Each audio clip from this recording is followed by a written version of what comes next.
குறித்து ஒரு பாட்டை பாடுவேன். என் நேசருக்கு மகா செழிப்பான மேட்டிலே ஒரு திராட்சை தோட்டம் உண்டு.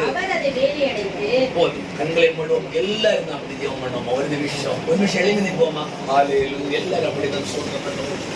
பிதாவே ஆராதிக்கின்றோம், இயேசுவே ஆர்ப்பரிக்கின்றோம், ஆவியானவரே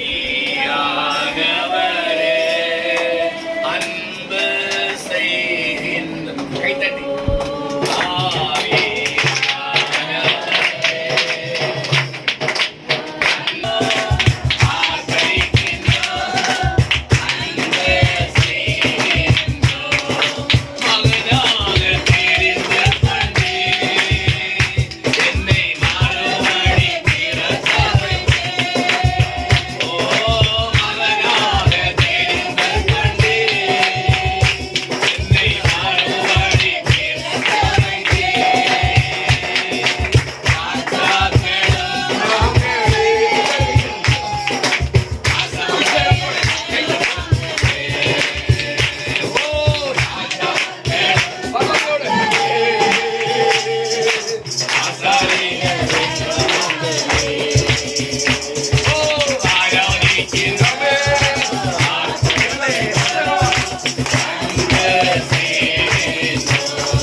சங்கீதம் 65:11 வருஷத்தை நன்மையால முடிச்சு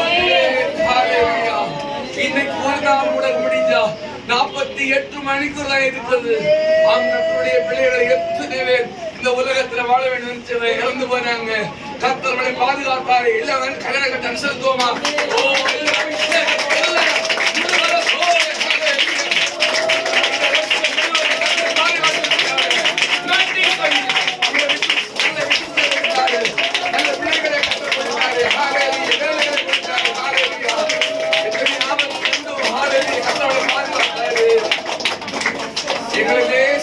நல்ல ஆண்டவரே, 2024 ஆரம்பித்த நாள் முதல் இன்றைக்கு வரை இந்த கடைசி சண்டையிலும் கூட பாதுகாத்து வைத்திருந்த கிருபைக்காக ஸ்தோத்திரம். பாஸ்டர் ஜெயராஜ் அவர்கள் ஸ்தோத்திரம். இந்த சண்டை இந்த ஊழியத்தை அப்பா சாதிஸ் முகாந்தரமாக இந்த ஊழியத்தை நடத்தி கொடுக்கிறவைக்காக ஸ்தோத்திரம். இந்த ஊழியத்துல பாடல் பகுதியில பயன்படுத்திக் கொண்டு இங்க வந்திருக்கிற ஒவ்வொரு கத்துடைய பிள்ளைகளுக்காக ஸ்தோத்திரம். மோசையோடு சேர்ந்த ஒரு ஆரோனை போல, எலியாவோடு சேர்ந்த ஒரு எலிசாயை போல பிள்ளைகளை கத்தாவை வழிநடத்தி கொண்டு வந்தீர்களப்பா. மறுபடிய இன்னொரு சர்வீஸுக்காக ஸ்தோத்திரம் அப்பா. அநேக ஆத்மா கடந்து வர வேண்டும், சந்திக்க பெற வேண்டும் அப்பா. 100க்கு அதிகமான ஆட்கள் இருக்க கடந்து வரணும் அப்பா. அந்த ப்ரோக்ராம் வாசிக்கப்படணும் அப்பா. 2025 சொந்தமான இடத்தை கொடுத்து 1000 பேர் வல்ல அளவுக்கு நல்ல ஆலயத்தை கட்டுபடியாக நான் என் சபையை கட்டுவேன். வாசல் மேற்கொள்ளவில்லை, நான் என் சபையை கட்டுவேன்.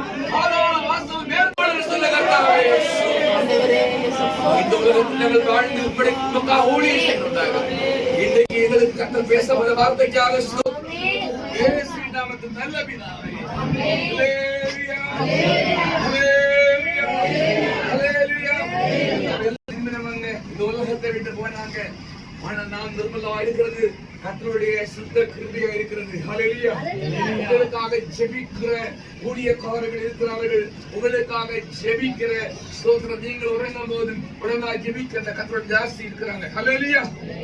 ஊழியக்கார ஜனங்கள் ஒருபோது வீணாய் போறதில்லை.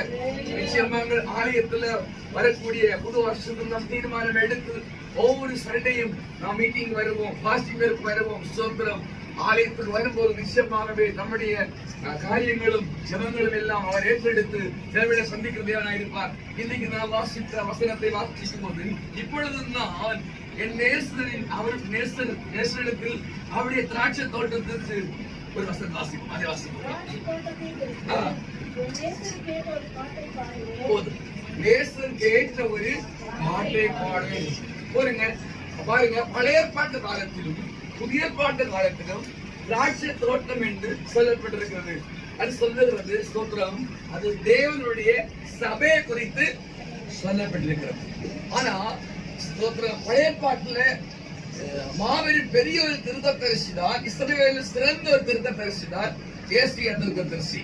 அவருக்கு தேவன் ஸ்தோத்திரம் முன்னி இருந்த ஒரு ஸ்தோத்திரம் தோட்டத்தை குறித்து வெளிப்படுத்துகிறார். ஸ்தோத்திரம். அதான் இப்பொழுது நான் என் நேசரிடத்தில் அவருடைய திராட்சை தோட்டத்தை குறித்து ஒரு பாட்டை பாடுவேன். அடுத்த வசனத்தை வாசிப்போம்.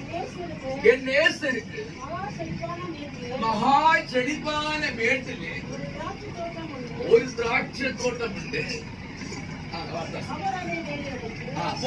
அவர் அதை வேலி அடைத்து. அப்ப ஒரு திராட்சை தோட்டத்துக்கு வேலி அடைக்கணும். ஸ்தோத்திரம். அதுக்கு நல்ல ஸ்தோத்திரம் தண்ணி கொடுக்கணும். அப்போதான் அந்த திராட்சை தோட்டம் நல்லா வளரும். அந்த திராட்சை தோட்டம் எதை குறிக்கும் சொன்னால் ஸ்தோத்திரம், மோசையின் நாட்களில ஸ்தோத்திரம் 30 லட்சம் ஜனங்கள் கூடின ஆசரிப்பு கூடாரத்தின் முன்னிலையில் ஸ்தோத்திரம் வந்து ஆராதித்த இஸ்ரவேல் தேவ சபையை காட்டுகிறது. ஹல்லேலூயா. இதற்கு யாத்ரேக புஸ்தகம் 25:8 நான் அவரோட நடுவில் வாசம் பண்ண அவர் எனக்கு ஒரு பரிசுத்தலத்தை உண்டாக்கணும். வாசிப்போம். யாத்ரேக புஸ்தகம் 25:8 அதிகாரம் 8 வசனத்தை வாசிப்போம். நான் அவருடைய நடுவிலே நான் வாசம் பண்ணேன், எனக்கு ஒரு பரிசுத்த ஸ்தலத்தை உண்டாக்குறாங்க. இந்த பரிசுத்த ஸ்தலத்தை குறித்துதான் இது உண்டாயிருந்த தேவ சபை. பழைய ஏற்பாட்டு காலத்தில் உண்டாயிருந்த தேவ சபை, அந்த சபையை குறித்துதான் ஏசியா திருத்ததரிசி சொல்லுகிறார். ஸ்தோத்திரம். என் நேசருக்கு மகா செழிப்பான ஒரு மேட்டிலே ஒரு திராட்சை தோட்டம் உண்டாயிருந்தது. ஹல்லேலூயா. அப்ப அந்த ஸ்தோத்திரம் மோசே முகாந்தரம் வழிநடத்தப்பட்ட 30 லட்சம் ஜனங்கள் 40 வருஷங்கள் வனாந்தரத்திலே அவர்களுக்கு தேவன் மேக ஸ்தம்பமாக இருந்து அக்னி ஸ்தம்பமாக இருந்து அவர்களுக்கு மன்னாவை கொடுத்து அவர்களுக்கு தண்ணீரை கொடுத்து அவர்களை போஷிப்பித்து அவர்களை வழி நடத்தியும் எரேமியா நாட்களில் கர்த்தர் பார்க்கும் போது எரேமியா 2:13 என் ஜனங்கள் 2 தீங்கை செய்தார்கள். அவர் ஜீவ ஊற்றாக என்னை விட்டு வைத்தார்கள். தண்ணீர் நிற்காத வெடிப்புள்ள தொட்டிகளை தங்களுக்காக வெட்டி கொண்டார்கள். பின்மாற்றம் அடைந்து விக்கிரகங்களை ஆராதிக்கிற அனுபவத்தில் அவர்கள் போனார்கள். ஆனால் எப்படியாவது அவர்களை திருப்பி கொண்டு வரும் என்று சொல்லி தேவன் பல தீர்க்கதரிசிகளை அனுப்புகிறார். இந்த இடத்தில் நாம் பார்க்கும் போது இந்த சபை ஆரம்பித்தது போல அல்ல. இந்த சபை மட்டுமாக கர்த்தர் நடத்தி கொண்டே இருக்கிறார். ஹல்லேலூயா. இந்த சபை ஒரு திராட்சை தோட்டத்துக்கு ஒப்பாய் காணப்படுகிறது. ஸ்தோத்திரம். வேலி என்று சொல்லும் போது உலக பிரகாரமான ஒரு வேலி அல்ல. பாருங்க, இதுக்கு ஒரு வேலி உண்டு. ஆனா வேலி இருந்தாலும் அந்த வேலைக்கு நம்ம எழுந்துகிற பிசாசு உண்டு. வாசிப்போம். சங்கீத புஸ்தகம் 80ஆம் அத்தியாயம் 80ஆம் அதிகாரம் 13-14 வாசிக்கும் போது அங்கே சத்ருவான் வருகிற வாசிங்கள். காட்டு பன்றி அதை உழுது போடுகிறது, வெளியில் மிருகங்கள் அதை மேய்ந்து போடுகிறது. சேனைகள் தேவனே திரும்பி வாரி வானத்திலிருந்து கண்ணோக்கி பார்த்து இந்த திராட்சை செடி விசாரித்து வெல்லும். பாருங்க, இதுக்கு ஒரு வேலி உண்டு. இந்த வேலின்னு சொல்லும் போது உலக பிரகாரமான ஒரு வேலி அல்ல. பிதாவாகிய தேவன் தான் அந்த தோட்டக்காரன். தூதர்கள் வைத்துள்ள ஒரு வேலி இந்த ஸ்தோத்திரம் சபைக்கு உண்டு. ஆனா அப்படி உபவாசத்திலும் ஜெபத்திலும் தேவ கிருபையிலும் அனுதினம் வளருகிற தேவ சபைக்கு விரோதமாய் காட்டு வண்டியை போல மிருகத்தை போல பிசாசானவன் சபைக்கு நுழைகிறான். பாருங்க, நாம் கடைசி நாட்கள் வாழ்ந்து கொண்டிருக்கிறோம். ஸ்தோத்திரம். கடைசி நாட்களில் மாம்சமான யாவர் மேலும் என் ஆவியை ஊற்று என்று சொல்லும் போது பிசாசு ஒரு பக்கத்துல ஆவிக்குரிய சபை எங்கெல்லாம் இருக்கிறதோ அங்கே ஒரு காட்டு மத்தியை போல வெளியில் மிருகத்தை போல சபையை தகர்க்கும்படி போராட்டத்துக்கு பண்ணி கொண்டே இருக்கிறார். ஹல்லேலூயா. ஆனா நாம் எச்சரிக்கையா இருந்தால், நாம் உண்மையா இருந்தால், இது சபை கர்த்தருடையது என்று சொல்லி விசுவாசத்துல ஒவ்வொரு விசுவாசிகளும் ஸ்தோத்திரம் ஊழியக்காரர்களும் அப்படி இருந்தால் நிச்சயமாகவே இந்த சபைக்குள்ளே அப்படிப்பட்ட சத்ரு வரவே முடியாது. ஏன் தெரியுமா? செகரியா 2 சொல்லுகிறது, நான் அக்கினி மதிலாய் இருப்பேன். வாசிப்போமா? செகரியா புஸ்தகம் 2ஆம் அதிகாரம் 5ஆம் வசனத்திலே சொல்லப்பட்டிருக்கிறது. வாசியுங்கள். செகரியா 2:5. செகரியா 2:5. நான் அதற்கு சுற்றிலும் அக்கினி மதிலாய் இருந்து அதன் நடுவில் மகிமையாக இருப்பேன் என்று கர்த்தர் சொல்கிறார். நான் என் கண்களை ஏறெடுத்து பார்த்தபோது நான் அதற்கு சுற்றிலும் அக்கினி மதிலாய் இருந்து அதன் நடுவில் மகிமையாக இருப்பேன் என்று கர்த்தர் அதில் நடுவில் மகிமையா இருப்பேன். ஹல்லேலூயா. அப்போ அக்கினி மதில். ஹல்லேலூயா. அக்கினி மதில் போட்டா எந்த சத்துருக்குமே சபைக்குள்ளே வர முடியாது. சபை என்று சொல்லும்போது பாருங்க, ரட்சிக்கப்பட்ட கர்த்தருடைய ஜனங்களுடைய கூட்டத்தில் தான் சபை என்று சொல்லப்பட்டு சர்ச் பில்டிங். ஹல்லேலூயா. நாம் ஒரு சேர்ந்து தான் தேவ சபையா இருக்கிறோம். ஹல்லேலூயா. இந்த சபையை தகர்க்கிறதுக்கு தான் பிசாசாவன் பல வேஷங்களிலே போராட்டமாய் கொண்டு வர. ஆனா நாம் ஜாக்கிரதையா இருக்கணும். ஹல்லேலூயா. கர்த்தர் அக்கினி மதிலா இருக்கிறது மாத்திரமல்ல, அக்கினி மதில் பரிசுத்தாவியின் அபிஷேகத்தை பெற்றவங்களுக்கு தான் அக்னியை கொடுக்கிறார். ஹல்லேலூயா.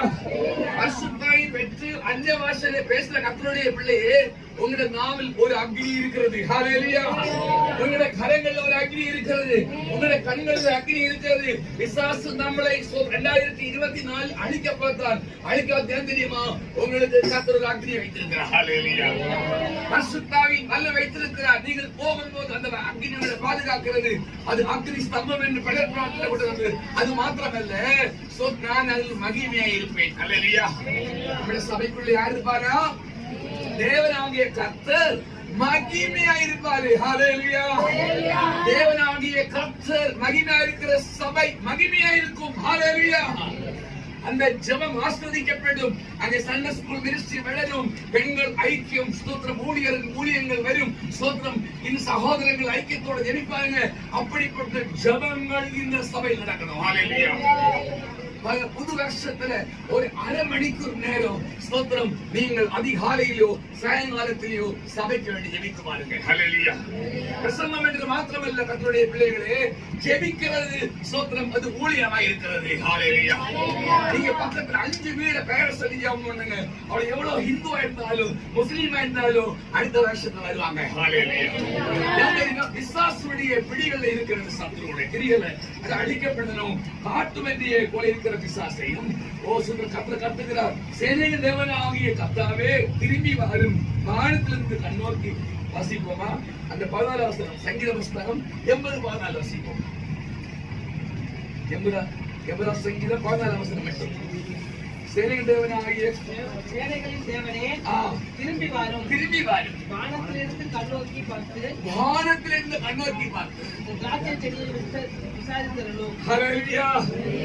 வானத்துல இருந்து கண்ணோக்கி பார்க்கிற தேவன். ஹல்லேலூயா. மனுஷன் பூமியில இருந்து நம்ம எப்படியாவது அழிக்க பார்க்கும்போது உங்களை மேல் கண்ணை வைத்து ஆலோசனை கொடுக்கிற தேவன். ஹல்லேலூயா. வானத்துல இருந்து பெரிய பாதுகாப்பு நமக்கு இருக்கிறது. ஹல்லேலூயா. பாதுகாப்பு 24 மணி நேரமும் நம்மளோடு கூட அவர் தூங்காமல் இஸ்ரவேலில் தூங்குவதும் இல்லை உறங்குவதும் இல்லை. எப்பொழுதும் ஒரு பாதுகாப்பாக இருக்கிறார். இறைமையா சொல்லும் போது வாசியுங்கள். இறைமையா 2:15 அதுல இப்ப பயங்கரமா சொல்லப்பட்டு அந்த வசனத்தை போயிட்டு உன்னத பாட்டு 2:15 வாசிப்போமா? உன்னத பாட்டு உன்னத பாட்டு வாசிங்கள். 2:15 திராட்சை தோட்டங்களை கொடுக்கிறேன், திராட்சை தோட்டங்களை கெடுக்கிறேன், குடிநதிகளையும் சிறுநதிகளையும் நமக்கு பிடியுங்கள். நம்முடைய திராட்சை தோட்டங்கள் இருக்கிறதே. ஹல்லேலூயா.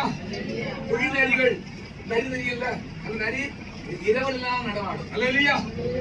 இரவிலே பகல்ல பார்த்து வச்சுட்டு இரவில செய்யும் அப்படி ஸ்தோத்திரம் அதனுடைய இறைகளை பிடித்துக் கொண்டு போகும். அதே போல குடிநரிகள் ஸ்தோத்திரம் தெரியாது இருக்கிற சத்ரு. ஹல்லேலூயா. நமக்கு தெரியாம நினைச்சோம் உபவாசம் எடுத்தோம் ஜெபித்தோம் ஊழி நடக்கிறது என்று நினைக்கும் போது நம்ம தூங்கினா நிச்சயமாக ஸ்தோத்திரம் குடிநரிகள் இரவில வந்து ஸ்தோத்திரம் நமக்கு போராடும். ஹல்லேலூயா. அதை பிடிக்கணும்னு சொன்னா ஸ்தோத்திரம் ஜெபத்துலதான் பூமியில கட்டப்பட்ட பரலோகத்துல கட்டப்படும் பிசாசை கட்டப்பட்ட அதிகாரம் ஊழியர்கள் நம்ம கொடுத்திருக்கிறார். ஹல்லேலூயா. புதிய பாட்டு சபையோட கர்த்தர் சொன்னார், நான் என் சபையை கட்டுவேன், பாதாள வாசல்கள் அதை மேற்கொள்ளவில்லை.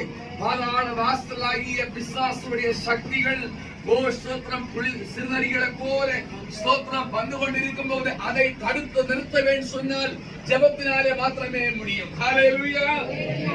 விசுவாசம் இருக்கிறது. அநேக கிறிஸ்தவ சபை உண்டு. அதே போல் நம்முடைய சபை அல்ல. நம்முடைய சபை ஆவிக்குரிய சபை உண்டு. பாருங்க, நான் ஸ்தோத்திரம் கடந்த நாட்களுக்கு கிறிஸ்துமஸ் அன்னைக்கு ஒரு சிஎஸ்ஐ சர்ச்சில் போயிருந்தேன். அது ஸ்தோத்திரம் சென்னையில வர விசுவாசி அவங்க சபை. அடுத்து போகும்போது அநேக ஆத்மா வந்தாங்க.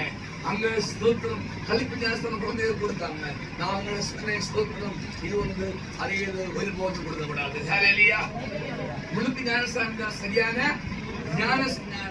இதுதான் பரலோகத்தில் போல ஒரு ஸ்தோத்திரம் நெருக்கமான வழி. ஹல்லேலூயா. இந்த நெருக்கமான வழியில கூட பிரவேசித்தால் நாம் பரலோகத்தில் வந்து சேர முடியும். ஹல்லேலூயா. சத்துருவானவன் நம்மை தரப்பும்படியாக ஒரு நரிகளை போல சிறு நரி போல ஸ்தோத்திரம் வெளியின் மிருகத்தை போல வந்தாலும் அவனை தகர்க்கும்படி தேவனுடைய மகிமையான அக்கினி வல்லமை சபைக்குள்ள இறங்கும். ஹல்லேலூயா. அதுக்காக தான் பரிசுத்த ஆவியின் வல்லமை தேவை இருக்கிறது. ஹல்லேலூயா. பரிசுத்த ஆவியின் அபிஷேகத்தால் நிறைந்திருக்கிற சர்ச்சை கெடுக்கிறதுக்கு எந்த உலக தீய சக்திகளும் முடியாது. ஹல்லேலூயா. தெரியுமா, இந்த சபை தேவனால் கட்டப்பட்ட சபை. ஹல்லேலூயா. அவங்கதான். ஹல்லேலூயா. இன்னும் சில வசனங்களை விட வாசிக்கின்ற விரும்புகிறேன்.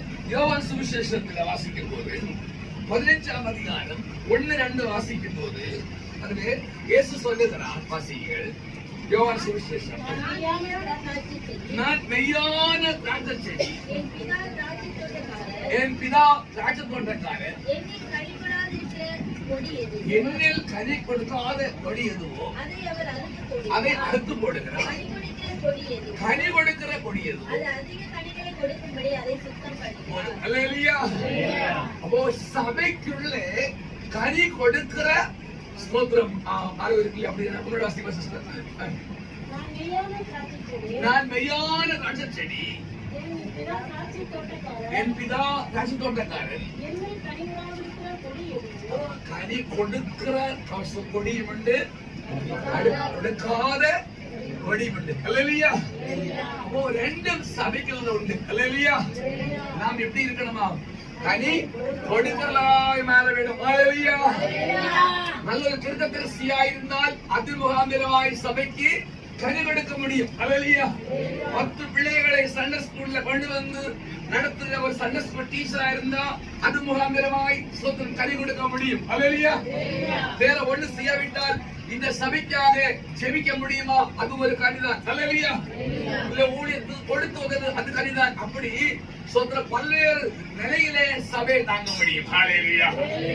அவருடைய ஊழியத்தையும் அவருடைய சபையை நேசித்து நாம் அவருடைய சபைக்காக கொடுக்கும் போது நம்முடைய குடும்பத்தையும் நம்முடைய பிள்ளைகளை நேசித்து நமக்காக கொடுப்பாரு. அல்லேலூயா. 2025 பாருங்க, உங்க குடும்ப வாழ்க்கை ஆசீர்வதிக்கப்படும். 2024 போல அல்ல. நீங்க ஜெபிக்கணும். ஒவ்வொரு நாளும் அதிகாலையில் எழும்பி ஜெபிக்கும் போது கர்த்தாவே எங்கள் குடும்பத்தை ஆசீர்வதியும், பிள்ளைகளை ஆசீர்வதியும். பிள்ளைகள் பிரயாணப்பட்டு போற இடங்களில் கீழே ஓட்டும் போது, காலை ஓட்டும் போது, பேசுற இடங்களில், படிக்கிற இடங்கள் எல்லாம் அவர்களுக்கு பெரிய பாதுகாப்பு கொடுக்கணும். 24 மணி நேரத்துல 1 மணி நேரம் நீங்கள் இயேசுவுக்காக அதிகாலையில் ஒதுக்கி 1/2 hour உங்க குடும்பத்துக்காக ஜெபம் பண்ணுங்க. 1/2 hour தேவ சபைக்காக, தேசத்துக்காக ஜெபிங்க. குடும்பம் ஆசீர்வதிக்கப்படும்.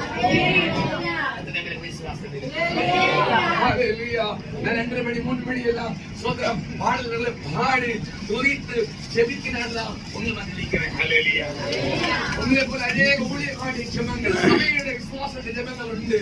பாருங்க சோதரம் எத்தனையோ போராட்டங்கள் 2024 வந்தது ஊழியத்துக்கு விரோதமாய். ஆனா அந்த இடத்துல எல்லாம் கர்த்தர் பாதுகாத்தாரு. ஹalleluya. நீங்க இங்க இருக்கும்போது உங்களுக்காக பாதுகாக்கிற ஒரு தேவன் பரலோகத்துல இருக்கிறார். ஹalleluya. அவன் நம் பரலோகத்துல மாத்திரமல்ல, அவரை பிரசங்கம் என்ற இடத்துல அவர் இருக்கிறார். ஹalleluya. நமக்கு இந்த லைட்டை பார்க்க முடியும், அந்த ஃபேனை பார்க்க முடியும், அது சுத்தரா பார்க்க முடியும், ஆனா அந்த பவரை பார்க்க முடியாது. ஹalleluya. அதே போலதான் ஸ்தோத்திரம் நம்முடைய கண்களுக்கு மறைவாய் அவர் வந்து இருக்கிறார். பாருங்க ஸ்தோத்திரம். ஹalleluya. கனி கொடுக்கிறவராய் மாறணும். கனி கொடுக்கிற அப்படிதான் கர்த்தர். ஹalleluya. கனி கொடுத்தது இன்னுமா சுத்தம் என்றாரு. ஹalleluya. கனி கொடுக்காத கொடி என்ன பண்ற அறுத்து அப்படிப்பட்ட ஒரு எனக்கு உங்களுக்கு வரக்கூடாது. 3 வருஷம் ஊழியத்தை கர்த்தர் இந்த உலகத்துல செய்யும் போது அவருடைய ஊழியத்திலமாய் சோத்திரம் எத்தனையோ போராட்டம் வந்தது. சொந்த ஜாதியார் வந்தாங்க, சொந்த இனத்தார் வந்தாங்க. ஆனா அவர் அழைத்த தேவனை பார்த்தாரு. ஹalleluya.